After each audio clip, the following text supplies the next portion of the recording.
De Friese politiek hier de alroende tijd maar één boodschap voor het regeren in Den Haag. Omroep Friesland moet zelfstandig blijven. Maar daar gong staatssecretaris Sander Dekker net in mooi.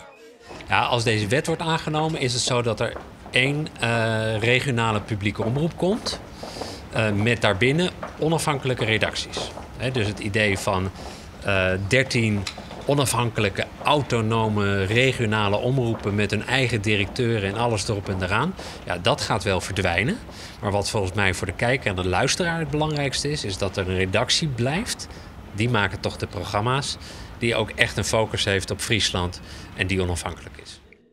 Net sinds de woorden van de staatssecretaris bloot deputaire Sietske Poepjes positief. Ik viel mij absoluut net in het hemd zetten, omdat het er uiteindelijk gaat over hoe je het eindplaatsje eruit. En ik denk dat met alles wat er zijn is, ik trof de Tweede Kamer en ik trof justeerten, dat het heel goed mogelijk is. En de Tweede Kamer weer ik heel duidelijk in een aparte positie voor de Friese stuurder in Nederland. Het kan net over inkomenskeerd worden, maar bijvoorbeeld Brabant of Zeeland of weet ik volle wat. Er moet wat met uw Friese media stelbare en de staatssecretaris moet er nog zijn.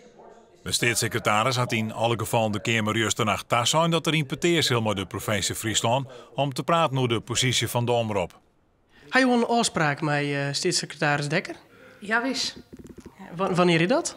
Dat is over een paar weken is dat. En dan zal ik met hem praten over wat gaan wij nou met de omroep doen. Ik zal hem erop wijzen wat de Tweede Kamer juist erin zijn het. Dat heeft hij zelf ook wel aardig tussen de eren zitten hier. Ik zal hem vertellen wat uw steden zijn het. Wat nog belangrijker is wat uw Friese bevolking zijn. En ik denk dat we er nationaal heel goed uitkomen kunnen. Hoe we het verstellen van de Friese taal, de Friese cultuur, het Friese media-aanbod. Dus wat je op de radio en televisie hier kennen. Dat het op een goede manier waarborgen bloot. Want er het Friesland en Nederland rucht op.